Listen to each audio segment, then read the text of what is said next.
Look, if I pick Notre Dame, I promise it won't be out of spite.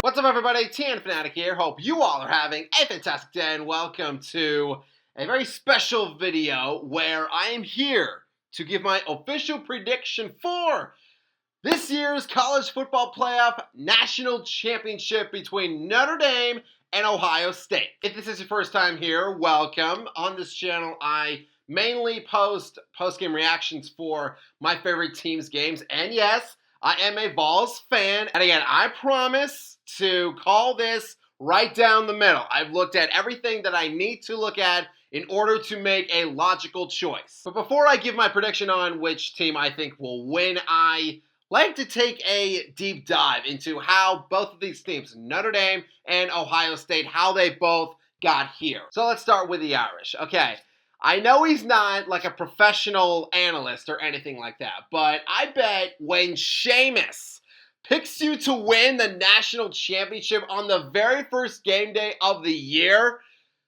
the expectations for your team are set pretty high. And I'll give the Irish credit. They exceeded those expectations this year with flying colors. Now, they did suffer a pretty big scare when they were upset by Northern Illinois in week 2. I still remember the announcer on that call who called that for Northern Illinois. He was like, "It's blood! It's blood! The Huskies have done it!" That one guy was saying the "you can't see me" thing. Hey, John Cena right here. Point is, that was a rough loss for Notre Dame. So from then on, since they are independent, the Irish were in a spot where they had to win every single game for the rest of the year if they wanted a shot at the college football playoff. And they did just that. Now, what gave me some pause, and yes, some doubt about Notre Dame going far in the college football playoff, is only one of those wins was against a top 15 opponent. That was in week 5 when they beat Louisville. Now, I did say in my college football playoff prediction video that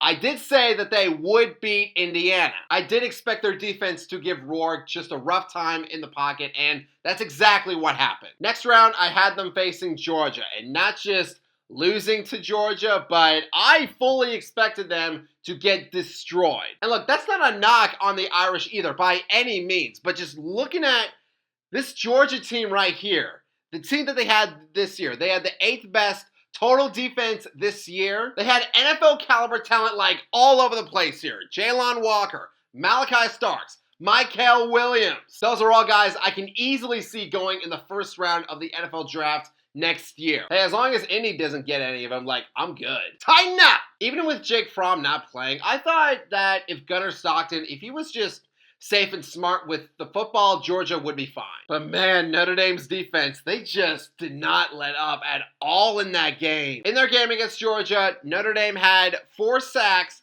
and 9 TFLs. And you know what? Again, as a Vols fan, I could not be any more happy. Schuler, Kaiser, Watts, like all 3 of those guys were absolutely unstoppable, making amazing plays. And as for their offense, Riley Leonard, he had a nice day as well. On the ground, 14 carries for 80 yards. He did have only 90 yards passing. So in the semifinal against Penn State, facing Penn State, a team and a run defense that is coming off of shutting down Ashton Jeanty, the Heisman hopeful. They had to be feeling good. So all that Penn State had to do was just shut Riley Leonard down and Notre Dame's passing offense down. Like, don't allow them to have any big plays in the air. Well, about that. Yeah, in the semifinal, Riley Leonard goes off. He was 15 for 23, had 223 passing yards and a touchdown. He did throw 2 picks, which that might play a factor in this game, but those last few drives for Notre Dame, whew, Riley Leonard, baby, he was clutch as ever. And thanks to Aller throwing that late pick and Jeter nailing a 41-yarder, the Irish punched their ticket to the national championship, hoping to win their first title since 1988. And their opponent was not just anybody, no, it wasn't just any team, it was the team. The Ohio State. I have to be honest. As a Vols fan, I kind of feel partially responsible for giving the Buckeyes so much motivation and them playing with such anger and ferocity all playoff long. Speaking of Ohio State, let's talk about their head coach. Let's talk about Ryan Day. In all my years of watching college football, I have never seen a situation like this. A guy in Ryan Day can take his team to have three straight double-digit win seasons and still be heavily criticized. But I believe there is some justification to it because a lot of the criticism about Ryan Day over the years has, I think, mainly come from him not just losing any game, but losing to Michigan. For 3 straight years, the basic layout for Ohio State has been this, I think.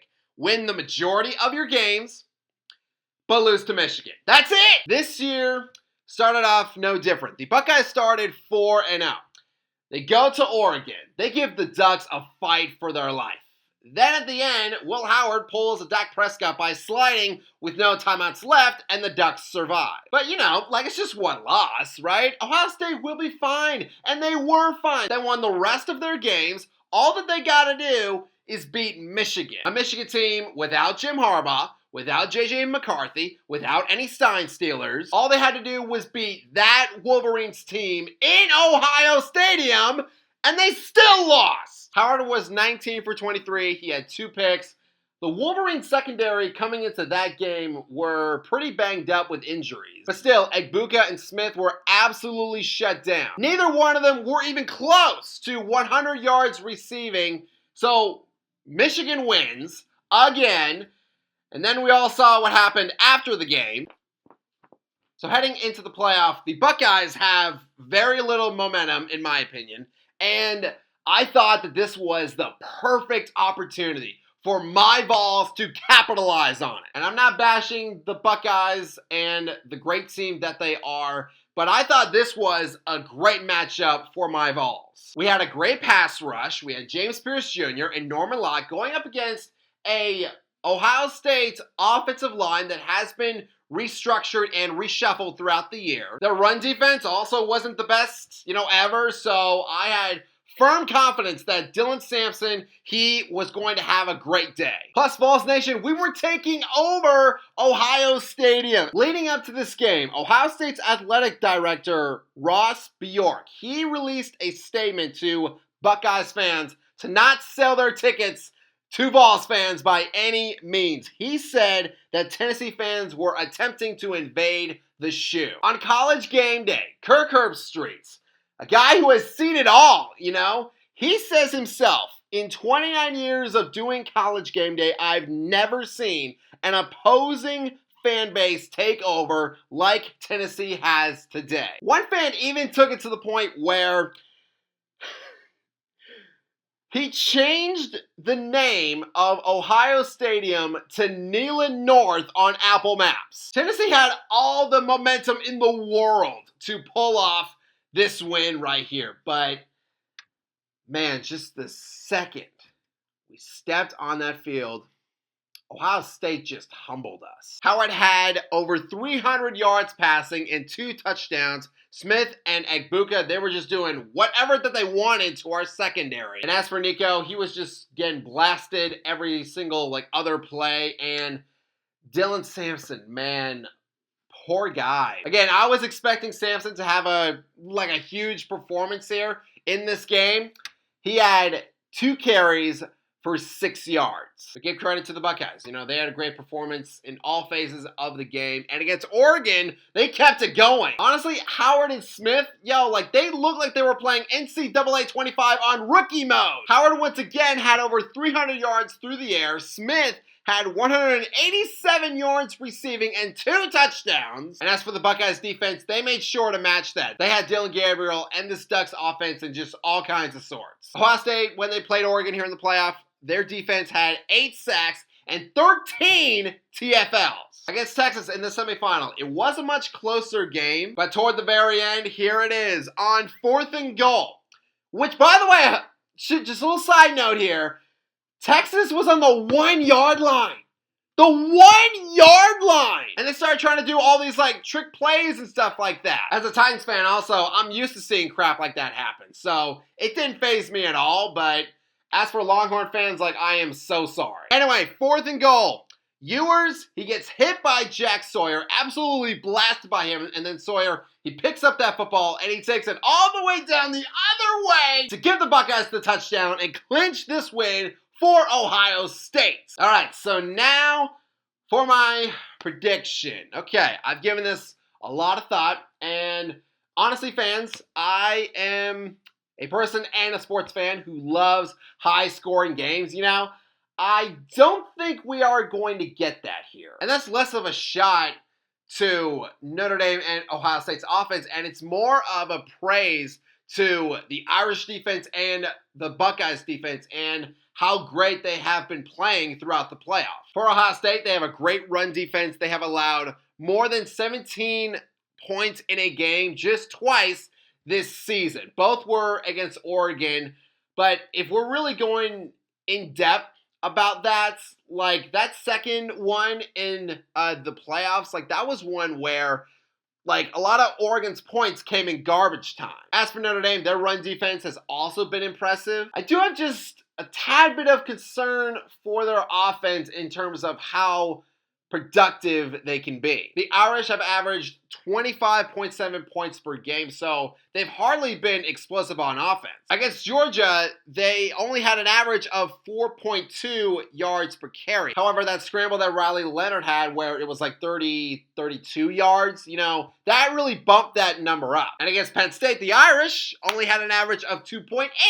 yards per carry. For the passing game, Riley Leonard, like, he has been great. You know, he's had great moments, but there have been some setbacks. While he has thrown for 514 yards in 3 college football playoff games, he also has a 3-to-3 touchdown interception ratio. So he's definitely going to have to play like the best game of his life. But, you know, that's why he transferred from Duke, to have an opportunity like this to win a national title. Now, it's not just Riley Leonard that I think needs to have a big performance for Notre Dame. I feel like the Irish pass defense, like, they also need to be sharp. Against Texas, Ohio State won that game without fully utilizing their best receiver, Jeremiah Smith. Smith only had 1 catch for 3 yards in that game against Texas. But as a result of Smith getting double or triple teamed, that opened the door for Egbuka and Tate to have more plays. They made up for Smith's lack of production, and to expand upon that point, if Notre Dame does manage to shut down 1 or 2 of